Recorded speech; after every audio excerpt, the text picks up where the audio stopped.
Hello everyone, it's been a while since my last Lord of the Rings video, and I recently made a new acquisition, so I thought I would share it with you. Today, I'm going to be looking at the 12-inch action figure of Arwen from the Special Edition Collector Series from ToyBiz.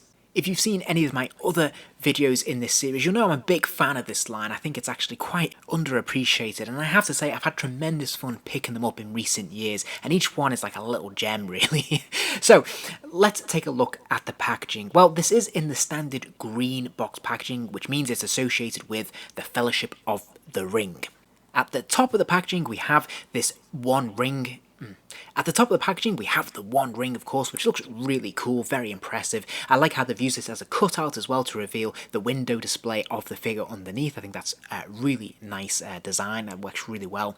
Behind this we have the map of Middle-earth, which is nicely done. Of course, it has that green colouring over it as well. We have the logo, we have the series that it's from, and of course we then have this image of Arwen taken from the film as a still there. So I think this all in all looks pretty cool, very attractive and very displayable.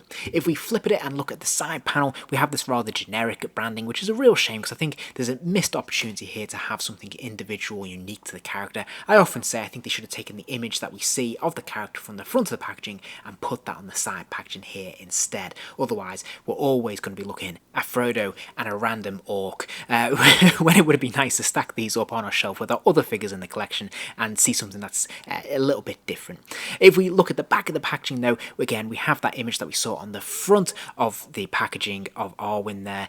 This looks pretty good. Again, we have the map wrapping around. At the very top though, we have the Fellowship of the Ring in silhouette, which I've always quite liked. I think that works really well. And then of course we have some information about the film and then specifically some bio about this character. And then finally, of course, we can open that front panel to reveal a hidden panel underneath, which is great. I love this. On the right hand side we have this fantastic window display. We can see the figure there in all its glory, and of course behind that figure there is an interior inlay. Again, more mappage of Middle-earth. But on the left hand side we have more bio about the character. I think this looks fantastic. It's great to open it up like this and put it on display. I think it looks really colourful, really nice design, aesthetic here, and it just looks fantastic.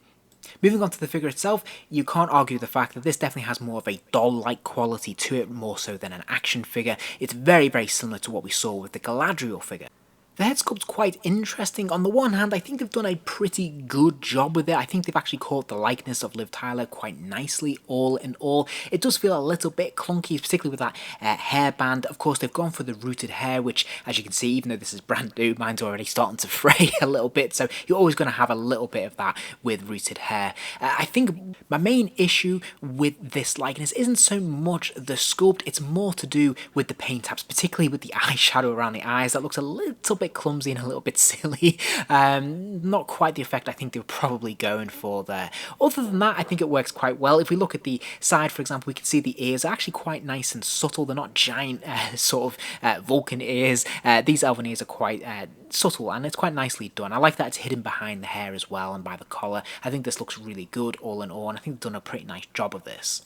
Now, the highlight of this figure really is the costume and the tailoring. I think this is a really nice costume they've gone for. It's very colourful and it's really nicely embroidered with lots of little flowery details. I also really like the big open sleeves at the end there, this medieval design. It just looks fantastic. Underneath there is, of course, that undershirt as well, which is a complementary shade of purple, slightly darker, so it really blends together very nicely. You'll notice there's like little pearl buttons as well on the top of the costume, which I think looks great.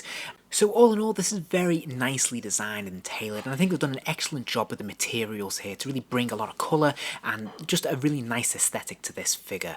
Now, if we actually lift the skirt up as well, we can see underneath that she actually has these little purple slippers as well, which is quite a nice touch, and I think this works really quite well. It's a surprising little extra detail. Looking back at the rooted hair, you will notice that it is quite nicely shaped. It is held together by this band underneath. You can see it's been sewn in there to help keep its shape and help control some of the fraying we tend to see with rooted hair. Looking at articulation, she does have a fantastic ball joint at the top of the neck there. I really like this. This works really well. She can move her head from side to side, lean left and right, and of course she can nod it up and down a really good distance.